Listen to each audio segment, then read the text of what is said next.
اللہ کے رسول صلی اللہ علیہ وآلہ وسلم کی میلاد منانا چاہیے یا نہیں منانا چاہیے، ذکر مولود ہونا چاہیے یا نہیں ہونا چاہیے، اس پر کسی نے کوئی اختلاف نہیں کیا تھا۔ بزرگوں کا فرمان ہے کہ اگر کسی جگہ پر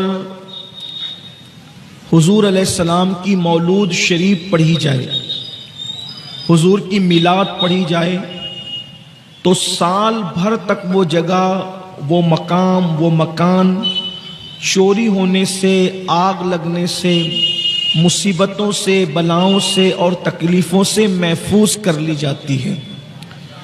اور جو میلاد اور مولود کہتے ہیں، اس کا مطلب ہوتا ہے سواد اعظم اہل سنت و جماعت کے نزدیک کہ اللہ کے رسول صلی اللہ علیہ وآلہ وسلم کی ولادت طیبہ، جو حضور علیہ السلام کی ولادت شریف ہے، اس وقت کے جو واقعات ہیں کہ کیا واقعات اور معجزات رونما ہوئے، اس کے ذکر کو مولود شریف کہتے ہیں، میلاد کہتے ہیں۔ اور میلاد شریف کی بڑی برکت ہے۔ اگر کسی کو کوئی مہم درپیش ہو، کوئی تکلیف درپیش ہو، اور وہ حضور علیہ السلام کی میلاد رکھے، مولود شریف رکھے، ذکر رسول رکھے، تو اللہ تعالیٰ اس کی برکت سے اس کی مراد پوری فرما دے۔ آج میں حضور علیہ السلام کی میلاد کے متعلق گفتگو کرنے سے پہلے ایک عظیم محدث، عظیم مورخ اور عظیم مفسر کی ایک عظیم ترین کتاب سے کچھ حوالے آپ کے سامنے رکھنا چاہتا ہوں، تاکہ آپ کو مولود شریف کی اہمیت پتہ چلے۔ آج سے 2 صدی یا 3 صدی پہلے تک اللہ کے رسول صلی اللہ علیہ وآلہ وسلم کی میلاد منانا چاہیے یا نہیں منانا چاہیے، ذکر مولود ہونا چاہیے یا نہیں ہونا چاہیے، اس پر کسی نے کوئی اختلاف نہیں کیا تھا۔ یہ صرف کا معاملہ ہے کہ کچھ لوگوں کو، اہل عقل کو، اس پر کچھ اشکال واقع ہوا ہے کہ یہ ہونا چاہیے کہ نہیں۔ اللہ کے رسول صلی اللہ علیہ وآلہ وسلم کا میلاد ہر دور میں اور ہر زمانے میں منایا گیا۔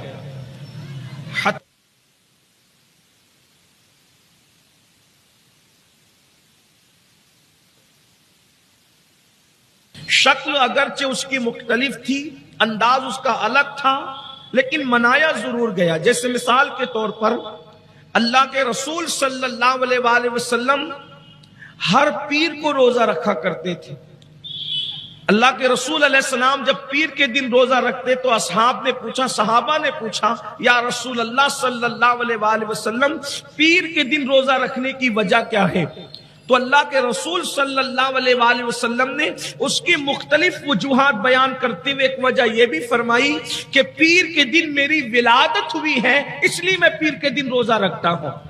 اس سے پتا چلا کہ جو ہفتے میں پیر کا دن ایک مرتبہ آتا ہے، ہفتے میں پیر کا دن ایک مرتبہ آتا ہے، اور سال میں پیر کا دن 52 مرتبہ آتا ہے، تو ہم لوگ میلاد النبی سال میں ایک بار مناتے ہیں، اور مصطفیٰ جان رحمت اپنی میلاد ایک سال میں 52 مرتبہ منایا کرتے تھے۔